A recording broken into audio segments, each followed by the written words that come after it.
ప్రసంగించడానికి ఇచ్చేసిన శ్రీ లోకనాథం గారికి ఆహ్వానం పలుకుతున్నాము. వారు ఈ తెలుగు భాష కోసం నేను అనే శీర్షికను ప్రారంభించి ఈ రోజు నుంచి ప్రసంగిస్తారు. శ్రీ లోకనాథం గారికి స్వాగతం. ధన్యవాదాలు. అందరికీ వందనములు. తెలుగు భాష, తెలుగువాడిగా పుట్టడమే అదృష్టము, మహా అదృష్టము. ఎందుకని అంటే ఈ భాష తేనెలు అలుగులై పారితే తెలుగు అయిందంట. ఈ అంత మాధుర్యం ఉంది. తేనంటే ఆ తేనె జురుతా ఉంటే అంత మధురంగా ఉంటుంది కూడా. అంతేకాదు ఈ తెలుగు భాషను Italian of the east, Italian కంట్రీలో అక్కడ కూడా ఆ భాషలో అజంతాలే. నేను లండన్లో చదువుకుంటూ ఉన్నప్పుడు ఇటాలియన్ అమ్మాయి మా బ్యాచ్లో ఉండేదన్నమాట. ఆ సామ్యం అనేది మనం చూస్తూ ఉంటాం. అంటే అజంతాలు అంతం అనేది ఇంగ్లీష్లో మాదిరి ఇతర భాషల్లో లేకుండా ఇక్కడ మా గా అన్ని అజంత సామ్యంతో ఉన్నాయి. అందువల్ల దీన్ని పండితులు గొప్ప వాళ్ళంతా కూడా ఇటాలియన్ ఆఫ్ ది ఈస్ట్ అని పొగిడినారు. అంతేకాదు ఈ సుందరమైన తెలుగు అని చాలా మంది ఈ కన్నడ వాళ్ళు వీళ్ళంతా ఎంతో మంది స్తుతించినారు. మరి తమిళ వాళ్ళైతే దక్షిణాది భాషల్లో ఈ అందమైన భాషగా అభివర్ణించారు భాషావేత్తలు. ఇంకా ఏంటి, దేశ భాషలందు తెలుగు లెస్స, ఇది అందరికీ తెలిసినటువంటి విషయం. ఈ దేశ భాషల్లో ఎన్ని భాషలు ఉన్నాయో ఆ భాషలందు తెలుగు లెస్స. అంటే ఇది ఒక గొప్పతనాన్ని చాటుతూ ఉన్నది. కానీ ఈ తెలుగు భాష ప్రస్తుతం ఏమైందంటే తెలుగు లెస్స కాదు, లెస్ అయిపోతా ఉంది. అంటే తరిగిపోతా ఉంది, కనుమరుగైపోతుందేమో అని కూడా కొన్ని యునిసెఫ్ లెక్కల ప్రకారము ఏ భాష అయితే 30% కంటే 30% అంటారే తక్కువ మంది మాట్లాడితే అది కొన్ని సంవత్సరాల తర్వాత, కొంత అయిన తర్వాత అది దాని ఉనికిని కోల్పోతుంది అని పెద్దవాళ్ళు, శాస్త్రవేత్తలు, పరిశోధకులు చెప్పినటువంటి మాట. కాబట్టి ఈ తెలుగును కాపాడుకోవాల్సినటువంటి బాధ్యత ప్రతి ఒక్కరి మీద ఉంది. తెలుగు వాళ్ళ మీద మరీ ఎక్కువగా ఉంది. ఇటాలియన్ ఆఫ్ ది ఈస్ట్ అన్నప్పుడు చాలా మంది ఇతర దేశస్తులు కూడా మేము కూడా ఈ తెలుగు నేర్చుకుంటామని లైబ్రరీయన్గా, గ్రంథాలయకర్తగా ఉన్నటువంటి వాళ్ళు కూడా తెలుగును నేర్చుకున్నారు. నేను ప్రత్యక్షంగా చూశాను. ఎట్లా నేర్చుకున్నామంటే ఆ గ్రంథాలయంలో తెలుగు పుస్తకాలు ఉన్నాయి, దాన్ని చూసి నేర్చుకున్నారు అని చెప్పారు. అయితే మన్రో కాలంలోనూ, తర్వాత Charles Philip Brown, CP Brown, ఆయన పేరుతో ఇప్పుడు కడపలో ఒక లైబ్రరీ, యోగి వేమన యూనివర్సిటీ వాళ్ళు దాన్ని దత్తత తీసుకొని అంతర్భాగం అయిపోయింది. అంటే అది దానికి నిధులు, తరువాత గుర్తింపు అన్ని కూడా ఇప్పుడు ఆ యోగి వేమన యూనివర్సిటీకే. అంటే సిపి బ్రౌన్ లైబ్రరీ, ఆయన పద్యాలు రాసినారు, మరి తెలుగు డిక్షనరీ అందించారు. వేమన పద్యాలపై రాసినారు ఇవన్నీ. అంటే ఈ తెలుగు భాషలో తలకట్టుతో వెలకట్టలేని ఇది తెలుగు తలకట్టు అంటారు కొంతమంది. దీర్ఘాలతో దీర్ఘమైనటువంటి యోచన, గుడులు సుడులు అంటారే వారసత్వ సంస్కారంతో, కొమ్ములతో పౌరుషమని. ఒకరు కవితా ధోరణులు అంటే మనము కాక్కుమ్మిస్తే కో, కాకు దీర్ఘమిస్తే క, అట్లా ఈ తలకట్టులు ఇవన్నీ కూడా చెప్పుకుంటూ ఇట్లా ఒక్కొక్క గుణింతం అంటాం కదా మనం. ఈ గుణింతాలకు కొన్ని ప్రత్యేకత కూడా ఉన్నాయి.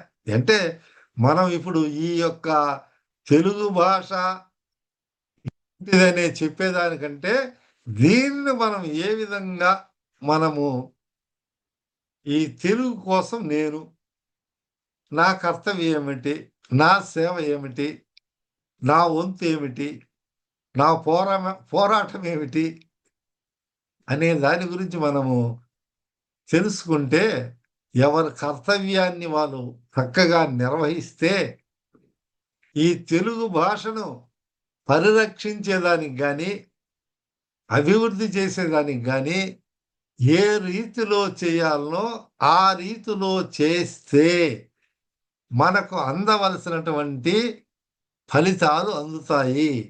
మృత భాషను కాకుండా దీన్ని యొక్క వైభవోపేతమైనటువంటి చాలా గొప్ప భాషగా మనము తీర్చిదిద్దవచ్చు అనేది.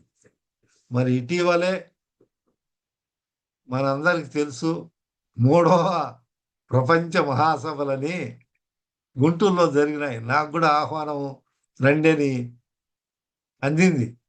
అట్లా వాళ్ళందరూ గగ్గోలు పెడుతున్నారు. ఏమిటి, మన తెలుగును మనము రక్షించుకోవాలా, ఈ తెలుగుకు మనం ఏదైనా చెయ్యాలి అని. ఈ మధ్యలో ప్రభుత్వాలు ఇన్ని ఏం చేస్తే ఒక్కొక్క ప్రభుత్వం వచ్చి ఒక్కొక్క విధంగా మార్చేస్తున్నాయి చెప్పే విధానంలో. అన్ని ఇంగ్లీషు ఈరోజు ఇంగ్లీషు చదివితే వాళ్ళకు ఉద్యోగాలు వస్తాయి, వాళ్ళు గొప్ప వాళ్ళు అవుతారు, వాళ్ళకేమి డోకా లేదు, ఏ దేశాలైనా తిరగవచ్చు అని కొన్ని అపోహలు. ఉద్యోగం రావచ్చు, ఇంకో దేశానికి పోవచ్చు, కానీ తెలుగు నేర్చుకున్నవాడు ఇంకొక భాష నేర్చుకోడా? 14 భాషల్లో ఎట్లా పండిత పివి నరసింహారావు గారు, పుట్టపర్తి నారాయణాచార్యుల వారు, తక్కిన వాళ్ళందరంటే ఉన్నారు. చాలా భాషల్లో ప్రావీణ్యం సంపాదించినటువంటి వారు. పారసీక భాషలు తెలంగాణలో కూడా చూడండి, హిందీలో, ఉర్దూలో, మరి ఆంగ్లంలో అన్ని మాట్లాడుతూ ఉంటారు. అట్లాగా ఈ తెలుగు భాషను, ఇది ఒక అజంతమైనటువంటి భాష. మరి సంస్కృతంతో మమేకమైనటువంటి భాష. అమర భాషకు ఇది జోడైన భాష ఉంది కాబట్టి దీనిని అంతా మనము రక్షించుకోవాలి. మరి త్యాగరాజు ఆది వాగ్గేయకారులు అన్నమయ్య వాళ్ళంతా కూడా తెలుగులో ఈ గేయాలను రచించి వాళ్ళు గానామృతము నాదామృతాన్ని అంతా వినిపిస్తే తమిళనాడు ఇతర దక్షిణాది దేశాలలో కూడా ఈ తెలుగును గురించి ఆ ఆ వాక్యాలే, ఆ పదజాలమే నేటికి కూడా వాడుతున్నారు. ఎందువల్ల అంటే దానిలో ఉన్నటువంటి గొప్పతనం వల్ల వాళ్ళు దాని గురించి ఈనాటికి కూడా అనుకుంటున్నారు. ఇది అందరికీ తెలిసినటువంటి విషయమే. అయితే ఈ భాషను మనం సంరక్షించుకునేదానికి ఇదివరకు ఎక్కువ మంది పూర్వకాలంలో ఈ మెకాలియన్ సిస్టమ్ ఆఫ్ ఎడ్యుకేషన్ రాకముందు ఆయా భాషల్లో బాగా, ఆ మాతృభాషల్లో బాగా ప్రావీణ్యము, పద్యాలు రాయడము, మరి మహాభారతము, రామాయణము ఇటువంటివన్నీ కూడా తెలిసేది, చెప్పేవాళ్ళు. ఇప్పుడు అట్లా కాకుండా ఏవో రకరకాలైన సబ్జెక్టులు, సోషల్ స్టడీసు, మ్యాథమెటిక్స్, సైన్సు, పర్యావరణ అని ఇంకొక జ్ఞానం, ఇంగ్లీషు, ఇంకొక భాష, ఇట్లా ఇన్ని రకరకాలని దీనికి కొంత ప్రాముఖ్యం తగ్గింది. అంటే అవి ఉండకూడదని కాదు నేను చెప్పడం.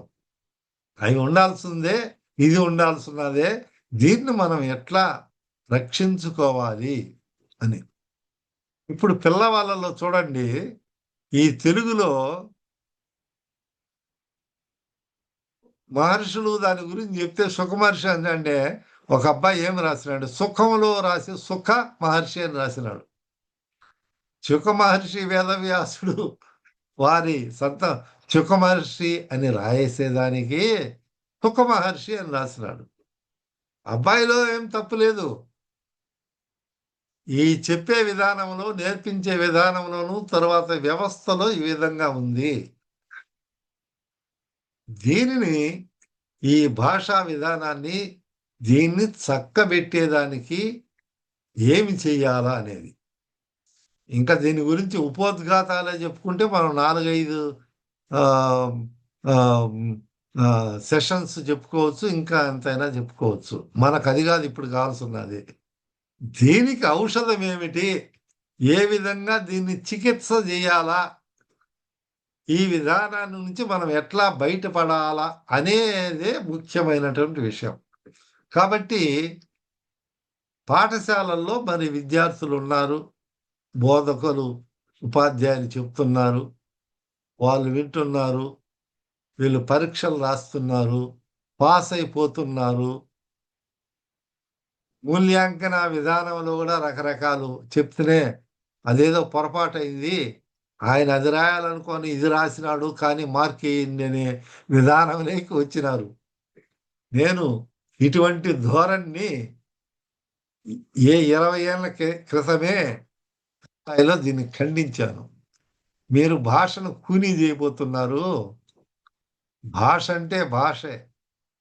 దాంట్లో స, ష, సరస్వతిలో సాగానే పలకాల.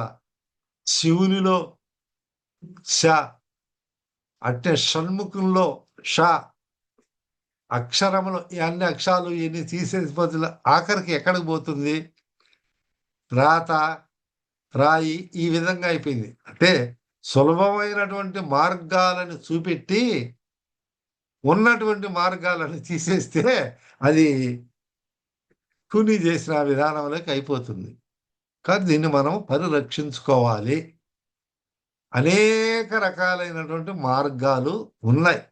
మనందరికి తెలుసు. కానీ ఈ ఎట్లా పాటించాలా ఏమనేదే ముఖ్యమైనటువంటి విషయం. పాఠశాలల్లో కానీ, మరి ఇంటి దగ్గర కానీ, వాతావరణంలో కానీ, ఈ పరిసరాలలో కానీ మనం ఏ విధంగా ప్రవర్తిస్తే ఆ విధంగా ఉంటుంది. ఇప్పుడు ఏమైపోయిందంటే తెలుగు వాడే, కానీ తెలుగులో మాట్లాడాలంటే కొంతమంది నామాషిగా భావిస్తున్నారు. నేను ఇంగ్లీష్‌లో మాట్లాడితే, ఇంకో భాషలో మాట్లాడితే నేను ప్రజ్ఞావంతుణ్ణి అని ఒక అపోహలో, భ్రమలో ఉన్నారు. ఇది సరైనటువంటిది కాదు. గొప్ప గొప్ప మేధావులంతా మాతృభాషలోనే వాళ్ళు చదివి, అవగాహన చేసుకొని, ఇతర భాషల్లో రాణించి, సృజనాత్మకత పొందించి, ఇన్నోవేషన్స్ నూతన విషయాలను ఆవిష్కరించి ఉన్నారనే వాస్తవాన్ని కూడా మనం తెలుసుకోవాలి. కాబట్టి ఒక్కొక్కరు నా వంతు ఏమిటి? ఈ భాషకు నేనేం చేయాలి అని అనుకున్నప్పుడు నేను మొట్టమొదట ఏమనుకున్నానంటే, ఈ భాషను మనం రక్షించుకోవాలంటే ఏదైనా ఒక మార్గము. పిల్లవాళ్ళకు అందరికీ సర్వులకు ఇష్టపడేది, లేదా పాఠశాలతో సంబంధం లేకుండా ఉన్నటువంటి అక్కడి నుంచి ప్రారంభమయ్యే విషయం కూడా ఈ కథ, ఒక కథా రూపంలో కథలు చెప్పేదాని వల్ల ఎట్లా వాళ్ళల్లో మనము అభిలాషను పెంపొందించవచ్చు. మనకు తెలుసు అమ్మ, నానమ్మలు, తాతయ్యలు మరి ఆ రోజుల్లో ఈ పిల్లవాళ్ళకు ప్రతిరోజు పనుకునే ముందు లేదా నిద్రించే ముందు కథలు చెప్తా ఉంటే వాళ్ళు ఆ కథలు వింటూనే నిద్రలోకి జారుకొని పోయేవాళ్ళు. అంటే ఇటువంటి వాతావరణంలో ఆ కథలు వినేదాని వల్ల ఎన్నో విషయాలను నేర్చుకుంటూ అసలు మైమరిచిపోయేవాళ్ళు. నూతన విషయాలు చాలా అభిరుచి. పెద్దవాళ్ళు కూడా మరి కథ చెప్తా ఉంటే ఆహ్, చెవులు నిక్కబొడుచుకొని వింటారంటారే, ఆ విధంగా. ఈ ఈ కథలు మనము ఎలా ప్రవేశపెట్టాలా? ఎట్లా చేయాలనే దాని గురించి మనం తెలుసుకుంటే ఒక ఒక భాగంలో. ఈ కథ అనేది పాఠశాలల్లో గూడా మనం ప్రవేశపెట్టాలా? ఉన్నాయి కొంతమంది కథలు చెప్తారు. అది ఇది చెప్తా ఉంటారు. నువ్వు కథలు చెప్పొద్దని గూడా అంటారు. ఏంటి? నువ్వు చెప్పేదంతా సరిగా లేదు. ఈ కథ నీ కథ నాకు తెలుసులే అని అంటా ఉంటారు. వ్యవహారంలో భాషలో ఉన్నటువంటి ప్రయోగంగా మారుతా ఉన్నది. అంటే ఈ పిల్లవాళ్ళకు ఎప్పుడైతే మనం కథలు ఇయన్నీ నేర్పిస్తా ఉంటామో, వాళ్ళల్లో మొట్టమొదట అభిరుచి పెరుగుతుంది. ఇష్టపడతారు. చెవి కోసుకుంటారు. ఏదో చెప్తారు. ఏదో చూపించి ఒక మోటివేషన్ కలగజేసి వాళ్ళకి ప్రచోదితం చేసేదానికి ముందు కథ చెప్తే, ఆ కథల ద్వారా అతన్ని మనము ఎన్నో రకాలైనటువంటి ప్రయోజనాలు మనం కలగజేయొచ్చు అనేది నా ఉద్దేశం. ఇప్పుడు కేంద్ర ప్రభుత్వం వాళ్ళు గూడా, కేంద్ర సాహిత్య అకాడమీ వాళ్ళు గూడా ఈ కథలు అయన్నీ బాగా రాసి ప్రచురించిన వాళ్లకు బహుమానాలు, తరువాత అవార్డులు ఇస్తున్నారు. ఎందువల్ల అంటే ఇవన్నీ ఏ కథలేది, కథలంతా మనకు వద్దు అనే ధోరణిలోకి దిగిపోతున్నారు. కథలో మనం తెలుసుకుంటే ఒక క్రియేటివిటీ ఉంటుంది. సృజనాత్మకత ఉంటుంది. ఎట్లా చెప్తున్నాడు ఏమి? నూతన విషయాల గురించి ఏమన్నా చెప్తున్నాడా? అంతేకాదు ఈ కథలు ఇయన్నీ చెప్పేదనమంట ఒక బ్రెయిన్‌లో అటువంటి మెదడులో మంచి యాక్టివేషన్ జరుగుతుందని శాస్త్రవేత్తలు గూడా కనుక్కున్నారు. ఇమాజినేషన్ అంటే ఊహించగలుగుతాడు. ఓహో! ఈ కథ చెప్పేటప్పుడే ఈ విధంగా చెప్పబోతాడేమో అని గూడా అనుకుంటారన్నమాట. కథ చెప్పిన తర్వాత మనము ఏమి మళ్ళా ఒకసారి చెప్పు, లేకపోతే నిన్న ఏం చెప్పుకున్నామన్నప్పుడు, అతని జ్ఞాపక శక్తి ఏ విధంగా ఉంది, ఎట్లా అనేది గూడా మనం పరీక్షించవచ్చా? పరీక్షించవచ్చు. ఇది మర్చిపోయినాడు. ఒక అబ్బాయి ఈ విధంగా చెప్పినాడు. ఇతను మర్చిపోయినాడు అని. అంటే ఒక ఎవాల్యుయేషన్ మూల్యాంకనం గూడా మనం చేయవచ్చు. ఎందుకంటే ఇతను నేర్చుకోగలుగుతున్నాడు, నేర్చుకోలేకపోతున్నాడు. ఆ స్థాయికి తగినట్టు మనం చెప్తున్నామా లేదా అనేది.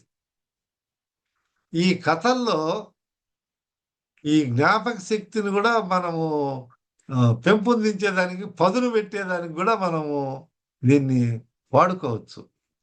ఊహాశక్తి, ఉ ఉ ఊహ, ఇమాజినేషన్, ఇంట్యూషన్, ఇన్ఫరెన్స్, అనుభూతి, అట్లనే స్ ఆహ్, సిద్ధాంతీకరణం.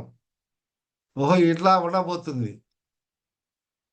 ఊహాశక్తి, ఆలోచనలు ఇవన్నీ గూడా మనము ఈ కథల్లో మనం చెప్పి అంతేకాకుండా సమస్య పరిష్కారం ఏదన్నా సమస్యొస్తే ఆ కథలో ఆయన ఎట్లా పరిష్కరించాడు? ఏమి? ఒక నిజ జీవితంలో ఎట్లా పరిష్కరించవచ్చనే విషయాలు గూడా మనము తెలుసుకోవచ్చు. ఏదో ఏ కథలే వింటావని అంటారు. వాళ్ళ జీవితాలనే మార్చేస్తాయి కథలు. మంచి కథలు. శివాజీ ఎట్లయినారండి? అంత గొప్ప దేశభక్తుడు. అంత మహారాజు. ఎలా అయినాడంటే, వాళ్ళ తల్లి జిజియాబాయి ఆమె చెప్పినటువంటి కథలు, ఆమె చెప్పినటువంటి ప్రబోధం విని ఈయన దేశభక్తుడై గొప్ప ఛత్రపతి శివాజీ అయినాడు. అది అందరికీ తెలిసినటువంటి. అంతేకాదు గాంధీ మహాత్ముడు కూడా శ్రావణ కుమారుని కథ విని పితృభక్తి సత్యాన్ని చేయాలా, ఈ విధంగా ఉండాలా, అందువల్ల నా జీవితమును ఆ కథ విని దానివల్ల మలుపు తిప్పింది అన్నారు. ఇంకొకరు ఈ సత్యహరిశ్చంద్రుని ఇవన్నీ చూసి ఇంకొకరు బాలయోగి వీళ్ళంతా ఆయన యోగీశ్వరుడైనాడంట ఆ సినిమాను చూసి. సినిమాలో ఏదో కథ ఆధారంగా ఆ సినిమాలు తీస్తూ ఉంటారు కదా, ఇప్పుడుండే సినిమాలు వేరేననుకోండి. అట్లా ఈ కథ వల్ల, ఇతివృత్తం వల్ల వ్యక్తిపై ప్రభావాన్ని చూపుతుంది. అంటే మనం చెప్పే కథ ఆ యొక్క వ్యక్తిని మార్చేస్తుంది. ఇష్టం లేనటువంటి వ్యక్తికి ఇష్టం కల్పిస్తూ వానిలో సద్గుణ సంపత్తిని మనము జోడిస్తే అతను గొప్ప వ్యక్తి అయ్యేదానికి ఉంది. అతని దృక్పథం, అతని జీవిత యొక్క మార్గము, అతని గమ్యాన్ని కూడా మనము మార్చేయవచ్చు. చెడ్డ వాళ్ళను మంచి వాళ్ళుగా చేయొచ్చు. మంచి దారిలో పోయేవాడిని ఇంకా బాగా చేసేదానికి ఉంది. అందువల్ల ఈ కథలు అనేది మనము మొట్టమొదట పిల్లవాళ్ళకు చెప్పాలి. ఎందుకంటే బడికి రాకముందు నుంచే కథలకు అలవాటు పడ్డాడు. ఈ కథలు పిల్లలు ఈ కథ చెప్పే విధానం ఆఖరికి ఏ విధంగా అవుతుందో పిల్లల చేత కూడా మనం చెప్పిస్తాం.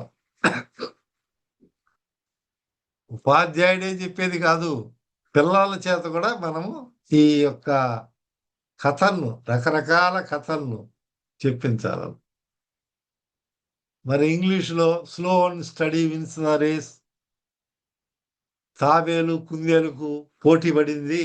అది మధ్యలో సోమర్సనంగా అక్కడ కుందేలు నేను చాలా పరిగెత్తుపోయాను, నాకంటే అహంభావంతో ఇది ఎప్పుడు నడిచేది ఎంత దూరం అని అది అక్కడ పోయి నిద్రపోయి ఈ లోపల చిన్నగా పోయినటువంటి తాబేలు అక్కడ చేరింది. ఎక్కువగా ఇంగ్లీష్లో చెప్పినప్పటికీ, ఎక్కడ కథ ఏం చెప్పినప్పటికీ దానిలో ఉన్నటువంటి నీతి ఏం చెప్తున్నది అనేది, ఒక కథకు నీతి, నియమము, నిష్ట ఇవన్నీ కూడా అవి అంతర్భాగమై ఉంటాయి. కాబట్టి ఈ సృజనాత్మకత అనేది కూడా మనము ఈ కథల్లో మనం చూపించవచ్చు. ఎట్లా? ఒక సత్యాన్ని గురించి, సత్యము, సత్య సన్నద్ధత, సత్య ధర్మము మన రాజ్యాంగంలోనే వ్రాసినటువంటిది. తర్వాత సత్యమేవ జయితే స్తూపములో, మన చిహ్నములో రాయబడినటువంటివి.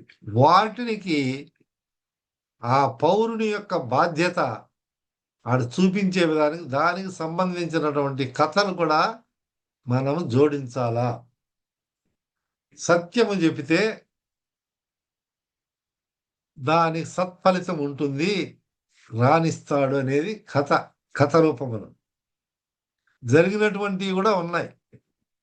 ఒక్కొక్క విలువ, ఐకమత్యాన్ని గురించి, సత్యాన్ని గురించి, ధర్మాన్ని గురించి, ఇట్లా రకరకాలైనటువంటి విషయాలు మనం చెప్పుకోవచ్చు. సగం కథ చెప్పి సగం కథ పిల్లవాడిని చెప్పమనే దానికి కూడా ఆస్కారం ఉంది. చిత్రాల రూపంలో కూడా కథ, బొమ్మలు చూపించి ఈ బొమ్మల ఆధారంగా నువ్వు ఏం కథ చెప్తావో చెప్పు అని మనం అడగచ్చు.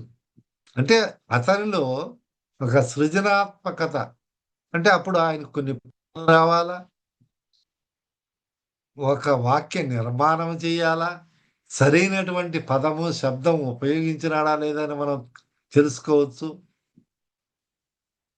ఏదైనా లోపాలుంటే మనం సరిదిద్దవచ్చు. ఇట్లా అనేక విధాలుగా మనం సగం చిత్రాలు, సగం వాక్యాల ద్వారా కూడా మనం చెప్పొచ్చు. ఒక గోడ మీద బొమ్మలేసి, ఆ బొమ్మల గురించి నీవు ఒక కథ చెప్పు.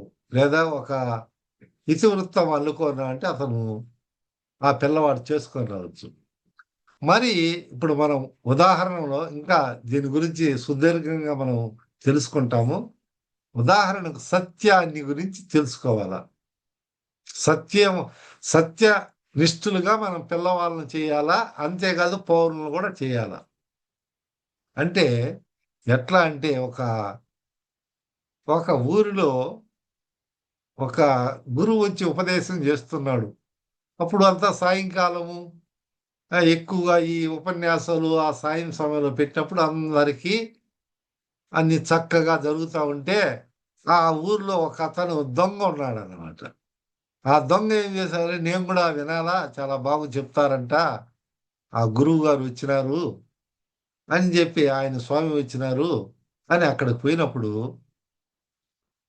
అందరూ ఎళ్ళే సమయంలో అందరూ లేసి అంతా అయిపోతారు. అప్పుడు వచ్చినాడు ఈయన దొంగ. ఏమి ఈయన దొంగ నన్ను ఎవరన్నా చూస్తే నన్ను పట్టుకుంటారో ఏమో, ఏమో అని అతని భయం అందరూ ఎళ్ళిపోయే ముందు జస్ట్ అందరూ నిష్క్రమించే ముందు అక్కడికొచ్చినాడు. వచ్చిన తర్వాత గురువుగారు "ఏమి ఇప్పుడొచ్చినావంటే" "అవును ఆయన చిన్నగా మీరు బాగా చెప్తున్నారంట. వినేది 2 మాటలు వినిపోతాము అని వచ్చాను" అన్నాడు. అని చిన్నగా "నువ్వు ఎవరు నాయనా" అని అడిగితే నేను దొంగ అని చెప్పినాడంట. ఆహా! దొంగ. సరే నువ్వు దొంగవైనా పర్వాలేదు, ఎవరైనా పర్వాలేదు. నువ్వు నేను ఒక మాట చెప్పినట్టు చేస్తావా అని అడిగినారు వాళ్ళు. నేను మీరు ఏది చెప్పినా చేస్తాను. దొంగతనం మాత్రము చేయొద్దని చెప్పొద్దు. ఎందుకంటే అది నా వృత్తి. నేను దాని మీద ఆధారపడి ఉన్నా. దొంగతనం చేయొద్దని చెప్పకుండా మీరేం చెప్పినా నేను పాటిస్తానని చెప్పినాడు ఈ దొంగ. సరే నాయనా నువ్వు అట్లా ఏ నేను ఈ మాట చెప్పిన అట్లా నువ్వు ఏమి చేసుకుంటావో చేసుకో. నేను దానికలేదు. నువ్వు సత్యం చెప్పాలా అని చెప్తాడు. నేను చెప్తాను సత్యము. సత్యమే చెప్తాను అని ఒప్పుకొని పోతాడు. నువ్వు ఎన్ని వచ్చినా, ఎన్ని కష్టాలు, నష్టాలొచ్చినా నువ్వు సత్యమే చెప్పాలా. నువ్వు ఏ పనైనా చేసుకొని గురువుగారు చెప్తే అనే పోతాడు. మళ్ళా ఈయన పనులేమిటి? రోజు దొంగతనాలు ఏమన్నా ఒక ఇల్లు చూస్తే కన్నం వేసి దాన్ని దొంగతనం చేసుకొని పోవడం. ఇట్లా ఈ గురువుగారి దగ్గరికి వచ్చిన మరుస రోజు ఈయన రాత్రి దొంగతనం చేయాలి గదా! పోతా ఉంటే ఆ ఊరు రాజు ఇంట్లో దొంగతనాన్ని చేయాలని పోతూ ఉంటాడు. ఇప్పుడు ఏం చేసినాడంటే ఇంకొక వ్యక్తి వస్తాడు. "ఏమయ్యా నువ్వెక్కడికి పోతున్నావు" అంటే, నేను కూడా చిన్న దొంగ నేను. నీ ఎంబడొస్తాను. నాకు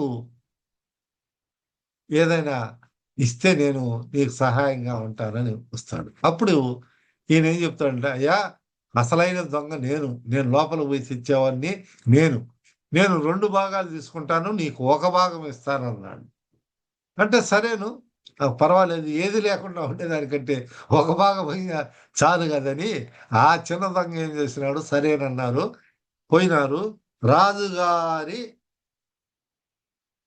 కోశాగారాన్ని పోయి దొంగలించినాడు. ఆ బీరువాలోకి పోయి తీస్తే అక్కడ 4 రత్నాలున్నాయి. ముత్యాలు, రత్నాలంటారే అటున్నాయి. వీడు మన దొంగ పోయినాడు. పోయి చూసి "అరే! ఈడ 4 ఉన్నాయి. 4 ఎత్తుకొని పోతే ఎట్లా? ఎట్లా పంచుకోవాలా? ఎంత గొడవ అయితదని 3 తీసుకొని ఒకటి ఆడనే ఉంచి వచ్చేసినాడు దొంగ. మరుస రోజు మళ్ళా దొంగతనం చేసినాడు. ఈయన 2 తీసుకున్నాడు. ఆయనకు 1 ఇచ్చేసినాడు. ఆయన పోయినాడు. ఈయన పాటికి ఈయన పోయినాడు. పొద్దున్నే రాజుగారి ధనాగారంలో ఈయన 4 రత్నాలు పోయినాయని వార్త వచ్చింది. ఏమిటి? ఎవరు దొంగతనం పెట్టారు? ఏమి? ఎవరినో పట్టుకొనిరా, చేయండిరా అది ఇదని రాజుగారు ఆదేశిస్తే దొంగలెక్కడుంటారు? ఏమి? అన్నబడి మనవాడు దొరికినాడు. ఏంటి? దొంగతనం చేసిన దొంగ దొరికి, అప్పుడు రాజుగారి దగ్గరికి తీసుకొనిపోయినారు. "ఏమయ్యా! నువ్వు దొంగతనం చేసినావా?" చేసినాను." "ఎన్ని తీసుకొనిపోయినావు?" "నేను 3 తీసుకొనిపోయినాను."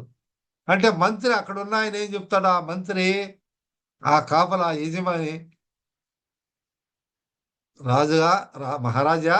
4 ఎత్తుకోబోయినాడు. ఎవరైనా దొంగతనం చేస్తే 3 ఒకటి వదిలిపెట్టిపోతారా అని చెప్పి ఆ ఒకటి ఈయన ఇంట్లో పెట్టుకున్నాడు. అని 4 పోయినంటే ఆయన కూడా నమ్మినాడు. ఆ తర్వాత ఈ దొంగను విచారిస్తే, లేదు నేను 3 ఎత్తుకొని పోయింది. ఇట్లా మధ్యలో నాకు తోడ్పడినాడు. నేను 2 భాగాలు తీసుకొని ఆయనకు ఒక భాగం ఇచ్చానంటే, ఓహో! ఆయనకి అప్పుడు అర్థమైంది. అప్పుడు తెలుసుకుంటాడు.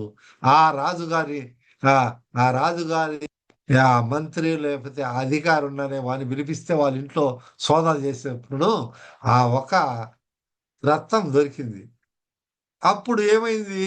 ఈయన సత్యం చెప్తావా అని గురువు చెప్పినాడు కదా! ఈ సత్యం చెప్పిన దానివల్ల ఆ రాజు వీడు దొంగ అయినప్పటికి నిజం చెప్పినాడు. వీడిని తీసేసి ఈ అధికారత్వం ఈ దొంగకి ఇచ్చినాడు. చూస్తారా? ఎందువల్ల అది జరిగిందంటే, ఈయన సత్యాన్ని పలికినాడు, సత్యం చెప్తున్నాడు కాబట్టి, ఇట్లా సత్యం చేసేదాని వల్ల సత్యాగ్రహం అని ఆ సత్యమందు పట్టుదల ఎట్లా స్వాతంత్రం వచ్చిందో, అట్లా ఈయన సత్యం చెప్పినాడు. సత్యము అనేది అంత గొప్పతనము. సత్య హరిశ్చంద్రుడు ఆ కథలన్నీ మనం చెప్పుంటాం గదా! ఇట్లా కొన్ని కథలు వాళ్ళ ద్వారా మనం చెప్పించగలిగినట్లయితే, వాళ్ళలో విద్యార్థుల్లో ఉంటాయి. ఇంకా చాలా విషయాలు దీని గురించే ఉన్నాయి. తదుపరి ఏ ప్రసంగంలో మనం తెలుసుకుంటాం. అందరికీ నమస్కారం. తెలుగు భాష కోసం నేను అనే శీర్షికలో తెలుగు భాషాభివృద్ధి కోసం ప్రయత్నిస్తున్న విధానంలో శ్రీ లోకనాథం గారు ప్రసంగించారు. వారికి ధన్యవాదాలు. ధన్యవాదాలు.